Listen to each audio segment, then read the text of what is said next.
하나님의 말씀은 창세기 42장 1절에서 11절의 말씀입니다. 때에 야곱이 애굽에 곡식이 있음을 보고 아들들에게 이르되 너는 어찌하여 서로 관망만 하느냐. 야곱이 또 이르되 내가 들은즉 저 애굽에 곡식이 있다 하니 너희는 그리로 가서 거기서 우리를 위하여 사오라. 그리하면 우리가 살고 죽지 아니하리라 하매 요셉이 형 시빈이 애굽에서 곡식을 사려고 내려갔으나 야곱이 요셉이 아우 베냐민을 그 형들과 함께 보내지 아니하였으니 이는 그의 말이 재난이 그에게 미칠까 두렵다 함이었더라. 이스라엘의 아들들이 양식 사러 간 자 중에 있으니 가나안 땅에 기근이 있음이라. 때 요셉이 나라의 총리로서 그 땅 모든 백성에게 팔더니 요셉의 형들이 와서 그 앞에서 땅에 엎드려 절하매 요셉이 보고 형들인 줄 아나 모르는 체하고 엄한 소리로 그들에게 말하여 가로되 너희가 어디서 왔느냐. 그들이 가로되 곡물을 사려고 가나안에서 왔나이다. 요셉은 그 형들을 아나 그들은 요셉을 알지 못하더라. 요셉이 그들에게 대하여 꾼 꿈을 생각하고 그들에게 이르되 너는 정탐들이라 이 나라의 틈을 엿보려고 왔느니라. 그들이 그에게 이르되 내 주여 아니니이다. 종들은 곡물을 사러 왔나이다. 다 같이 읽으시겠습니다. 우리는 다 한 사람의 아들로서 독실한 자니 종들은 정탐이 아니니이다. 아멘. 할렐루야. 저희 평강의 복을 기원하는 마음으로 샬롬 인사 나누시기 바랍니다. 샬롬. 샬롬. 오늘도 토요 새벽 기도에 잘 나오셨습니다. 오늘이 벌써 10월 7일입니다. 금년도 이제 3달을 채 남기지 않고 있습니다. 정말 세월이 살같이 빨리 지나가고 있습니다. 금년이 남은 날들을 날마다 그리고 시간마다 초놈을 아껴 주님을 위해 쓰시는 그런 삶을 살아가게 되시기를 주님의 이름으로 축원합니다. 내일이 벌써 주일입니다. 내일을 준비하는 오늘이 되시기를 바랍니다. 우리가 요셉의 이야기를 보고 있는데 요셉은 꿈꾸는 자로 나오죠. 요셉은 꿈을 꾸고 그 꿈을 간직하고 그 꿈을 향하여 살아갔었던 사람이었습니다. 사람은 꿈이 있어야, 희망이 있어야, 소망이 있어야 표류하지 않고 정함이 없이 방황하는 인생을 살지 않고 목표를 향하여, 비전을 향하여 살아갈 수가 있습니다. 과연 우리는 어떤 꿈을 가지고 살아가는 것일까요? 요셉이 꾸었던 꿈, 그 꿈의 내용을 기억해 보시기 바랍니다. 요셉의 볕단이 서게 되고 그리고 남은 11 형제들이 볕단이 요셉의 볕단 앞에 절을 하는 꿈이었어요. 또 한 차례 꿈을 꿨더니 요셉의 별에다 대고 그 형제들의 별이 절을 하는 그런 꿈을 꿨습니다. 그 꿈의 내용이 무엇일까? 요셉이 늘 궁금해하면서 호기심을 갖고 살아갔겠죠. 그리고 그가 많은 좌절을 경험하고 실패를 경험하고 자기 부족 때문이기도 하겠지만 악한 형들 때문에 또 자기가 섬기던 집안의 악한 여주인 때문에 그가 좌절하고 실패하고 억울한 누명을 쓰고 옥에 갇히기도 하고 심적으로나 육체적으로 많은 고난과 고통을 겪으면서도 요셉은 하나님이 자기에게 심어준 꿈, 자기에게 계시해준 그 꿈을 한시도 잊지 않고 살아갔어요.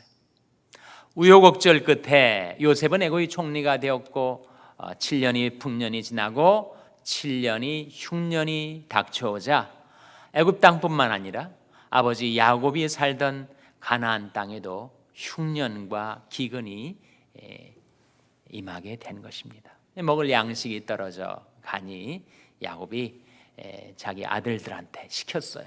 애굽의 소문을 듣자니 양식이 있다고 하는데 너희들 왜 쳐다보고만 있느냐? 가서 양식을 사오라. 10아들을 보내면서 한 아들은 빼놨습니다. 그 한 아들 이름이 뭐라고요? 베냐민이에요. 왜 빼놨죠? 그 동복 형제인 요셉을 잃어버렸던 아버지 야곱은 이 자기가 사랑하는 아내 라헬의 마지막 소생인 이 막내 아들 베냐민까지 해를 당할까 봐 그를 자기 품 안에 두고 10형제를 보내는 거예요. 10형제들이 애굽에 도착해서 양식을 구하려고 그 나라의 총리 대신 앞에 엎드려 절을 합니다. 절을 하는 그 순간 요셉은 형들을 알아봤어요. 세월이 흘렀지만 형들을 알아봤지만 형들은 요셉을 알 리가 없었습니다. 알 수가 없었죠. 형들이 자기에게 절을 하는 그 순간 요셉은 무엇을 생각하게 된 겁니까? 뭘 생각했겠어요?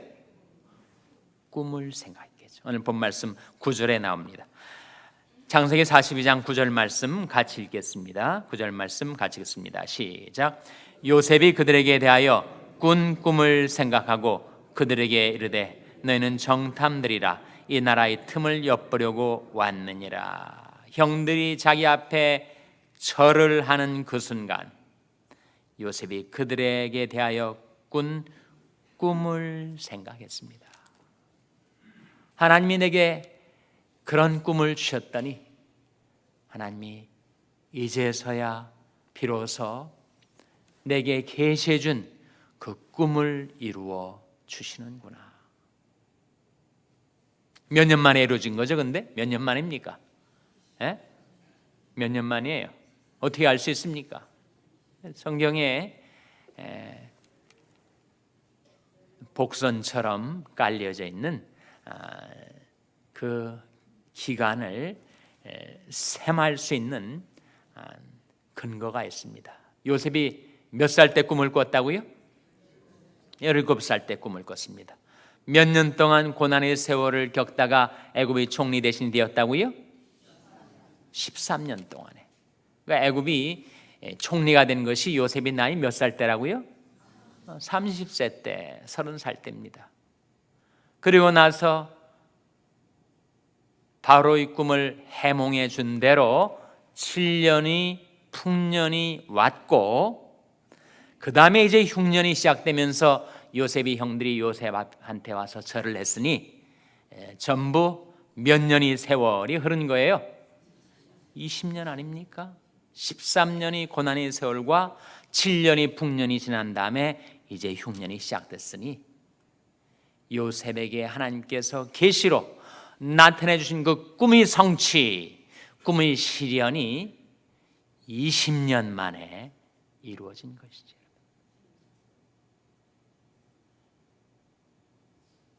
하나님이 주신 꿈은 반드시 이루어집니다. 굴곡이 있고 기복이 있고 부침이 있고 온갖 우여곡절을 겪을지라도 하나님이 우리에게 주신 그 꿈은 반드시 성취될 때가 다가옵니다. 어떻게 그런 일이 가능한가? 하루 이틀도 아니고 20년의 세월이 지나서 어떻게 그 청년이 꾸었던 그 꿈을 이렇게 이루어 줄 수가 있는가? 요셉이 잘해서, 요셉이 능력이 있어서 그 꿈이 이루어진 거예요. 그 꿈은 하나님의 섭리로 이루어진 것입니다. 하나님의 섭리는 얼마나 막강한지 지금도 그 능력의 말씀으로 만물을 붙들고 계신 하나님, 천지 만물을 운행하시는 하나님. 요셉으로서는 알 수가 없었어요. 내가 왜 이렇게 고생을 하는지, 형들한테 질시와 미움을 당해서 팔려 노예가 되고 그리고 남의 집 가서 열심히 일했는데 돌아온 것은 강간범으로, 성추행범으로 감옥에 갇히고 자기한테 맡겨진 사람들 지성으로 섬겨서 꿈 해석을 해줬는데 자기를 잊어버리고 계속되는 실패와 좌절, 그러나 꿈을 잊지 않고 바라보고 살아갔더니 하나님께서 전능하신 손길로, 권능의 섭리로 그 꿈대로 20년 만에 이루어 주신 것입니다. 여러분, 어떤 꿈을 가지고 살아가십니까? 요셉은 그 두 번의 꿈을 꾸면서 내가 비록 이렇게 낮아지고 비굴해지고 비참해질지라도 하나님이 주신 꿈이 그대로 이루어질 거야, 그 희망이 잃지 않고 살아갔는데, 여러분은 어떤 꿈을 꾸시면서 살아가십니까?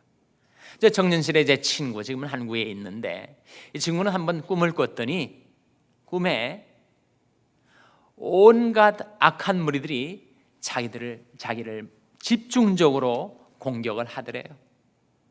근데 어떻게 된 일인지 자기가 그 악한 무리들을 다 무찌르고 하나님께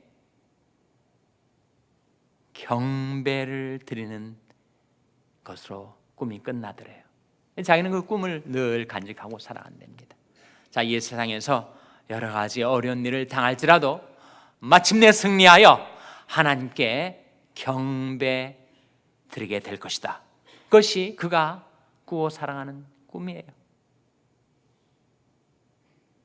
꿈이 잠결에 내 머릿속, 내 뇌리 속으로 들어오는 꿈도 있지만, 우리가 불렀던 찬송처럼 밤과 아침에 계시로 우리에게 보여주시는 꿈이 있습니다. 말씀으로 우리 마음속에 간직되는 꿈이 있단 말입니다. 어떤 사람은 내 묵은 땅을 기경하라, 묵은 누룩을 내어버리라, 보는 대로 살지 말고 믿음으로 살아가라, 성경 말씀이죠. 성경 구절이에요. 그 구절이 꿈속에서 너는 이 구절을 찾아 읽으라 하는 것이 들려왔다는 겁니다. 제가 꾸고 있는 꿈 중에 하나를 소개해 드리자면, 그 말씀으로 제가 꾸고 있는 꿈인데, 계시로 제 마음속에 선명한 영상처럼 나타나고 간직되어 꾸어 살아가는 꿈인데, 요한계시록 11장 15절에 나온 꿈입니다. 이 세상 나라가 주와 및 그 그리스도의 나라가 되었도다 라고 하는 요한계시록의 계시 말씀이에요. 그래서 제가 꾸고 있는 꿈 중에 하나입니다. 이 세상에 죄악이 가득 차고 온갖 흉악한 일들이 생겨날지라도 결국은 종말에는 이 세상 나라가 하나님과 그리스도의 나라가 되었도다 완료 시제입니다. 바로 그것이 하나님 나라의 꿈이죠. 하나님 나라의 꿈. 여러분이 잠결에 꾸시는 꿈이든 말씀이 계시를 통해서 마음에 간직하여 품고 사는 꿈이든, 여러분 그 꿈을 잊지 마시기 바랍니다. 그 꿈을 잊지 않는 방법이 무엇인가? 그 꿈을 여러분이 기도의 제목으로 삼아서 날마다 하나님 앞에 기도하는 길입니다. 그래서 저는 제가 꿈고 있는 것들을 기도 제목으로 만들었어요. 10목표와 10제목으로 만들었습니다. 못할 때도 있지만 가능하면 날마다 그것을 하나님께 아뢰며 구하며 살아가려고 해요. 그것이 저의 꿈이 되고 있습니다. 비전이요 소망이 되고 있습니다. 소망이 있으면 영혼의 닷과 같아서 이 세상 물결에 표류하지 않고 목표를 향하여, 비전을 향하여 정진하며 살 수 있게 해줍니다. 소망은 영혼의 닷과 같습니다. 여러분 자신을 위한 꿈이든, 여러분이 자녀들을 위한 꿈이든, 여러분이 교회를 위한 꿈이든, 우리 민족과 우리가 살고 있는 미국 땅에 대한 꿈이든, 결국 모든 꿈이 완전하게 완벽하게 이루어질 그때 이 세상 나라가 하나님의 나라로 변화되게 될 것입니다. 그리고 저와 여러분 개인적으로는 바로 이 하나님의 말씀이 보여주는 꿈, 땅끝의 모든 백성아 나를 앙망하라, 그리하면 구원을 얻으리라. 나는 의로운 중에 주의 얼굴을 보리니 깰 때 주의 형상으로 만족하리이다. 요셉이 그 많은 실패와 좌절에도 꺾이지 않고 마침내 꿈이 성취를 볼 수 있었던 것은 너는 하나님을 바라라, 늘 하나님을 바라고 하나님을 자기 소망 삼고 하나님을 자기 비전으로 삼고, 그래서 하나님께서 그 막강하신 섭리의 손길로 요셉에게 계시해 준 대로 그 꿈을 마침내 이루어 주신 것입니다. 하나님을 바라보고 꿈을 간직하고 앞을 향하여, 둯대를 향하여 나가는 여러분의 삶 속에 하나님께서 권능의 손길로 하나님의 섭리로 여러분의 꿈을 이루어 주시기를 주님의 이름으로 축원합니다. 기도하시겠습니다. 오늘 말씀을 기억하며 하나님, 저희들도 꿈을 바라보고 살게 하여 주시옵소서. 기도하시기 바랍니다. 우리 자녀들 위해서 기도할 하나님, 저희 자녀들도 요셉처럼 꿈꾸는 자가 되게 하여 주시고 하나님이 나타내 주신 꿈을 향하여 살아갈 때 하나님의 섭리의 손길로 도와주시옵소서. 기도하시기 바랍니다. 병상에 연약한 지체들을 위해서 기도해 주시기를 바랍니다. 주님의 권능의 손으로 지켜주시고 붙들어주시고 일으켜달라고 기도해 주시기 바랍니다. 우리 샬롬교회를 위해서 기도할 하나님, 저희 샬롬교회가 하나님의 영광, 하나님의 형상, 하나님 나라의 꿈을 꾸며 나아가는 교회가 되게 해달라고 기도해 주시기 바랍니다. 여러분의 생업을 위해서 기도하시고 니카라구아 이동훈 선교사님을 위해서 기도해 주시기 바랍니다. 교육관 건립을 위해서 기도해 주시기를 바랍니다. 하나님, 저희들을 성령으로 충만케 하여 주시옵소서. 이런 제목들로 우리 합심해서 기도하겠습니다.